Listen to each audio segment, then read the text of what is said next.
আমার খালামণির হার্টের পেশেন্ট ছিলেন, কিডনি পেশেন্ট অ্যাজ ওয়েল উনি সার্ভিক্যাল কার্সিনোমা, এটা জরায়ু ক্যান্সার। আসসালামু আলাইকুম। আমার নাম কায়সার। আমি ইস্টার্ন ব্যাংকে কর্মরত আছি। বেসিক্যালি আমার খালামণির জন্য আমি আয়াত কেয়ারকে বেছে নিয়েছিলাম। কজ অফ আমরা হাসব্যান্ড ওয়াইফ ২ জনেই আমরা খুবই ব্যস্ত কাজের মধ্যে থাকি ২ জনেই সকাল থেকে সন্ধ্যা পর্যন্ত। ইন দ্য মিন টাইম আমার খালামণির হার্টের পেশেন্ট ছিলেন, কিডনি পেশেন্ট অ্যাজ ওয়েল উনি সার্ভিক্যাল কার্সিনোমা, এটা জরায়ু ক্যান্সার 4th স্টেজ। তো যেটা উনার লাং পর্যন্ত স্প্রেড করছে। তো উনার জন্য কমপ্লিটলি আমরা একটা কেয়ার চাচ্ছিলাম, যেখানে আমরা অ্যাকচুয়ালি আনএভেইলেবল বাসাতে সারাটা দিনের জন্যই।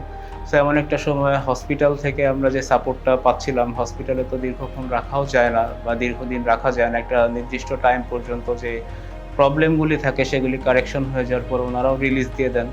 রিলিজ দেওয়ার পরে বাসায় নিয়ে আসার পরে কি অ্যাকচুয়ালি ওনার সর্বক্ষণই অক্সিজেন সাপোর্টের প্রয়োজন হচ্ছিল।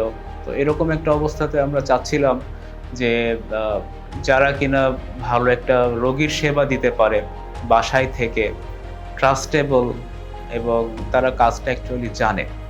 তো এরকম একটা সিচুয়েশনে আমার অ্যাকচুয়ালি কোনো অপশনস ছিল না। তো somehow by the grace of আল্লাহ যে আমরা আয়াত কেয়ারের একটা সন্ধান পেলাম। তো আমি কথাবার্তা বললাম অন্যদের কাছ থেকে, ইনস অ্যান্ড আউটগুলো সবগুলো জেনে নিলাম। তো ওভারঅল ওনাদের কথা শুনে আমার মনে হয়েছিল যে ঠিক আছে, আমরা একটা ট্রাই করতে পারি। তো ট্রাই করলাম। তো আমরা অলমোস্ট ২ মাসের মতো আমরা আয়াত কেয়ার থেকে কেয়ার গিভার সাপোর্টটা নিয়েছিলাম এবং কেয়ার গিভারের সাপোর্ট আপ টু দ্য মার্ক এবং আমাদের ভালো লেগেছে। দে আর প্রফেশনাল এবং তারা অ্যাকচুয়ালি কাজটা জানে। মেডিকেল টার্মসগুলো তারা বুঝে, কিভাবে ওষুধ খাওয়াতে হয়, অক্সিজেন সাপোর্ট কখন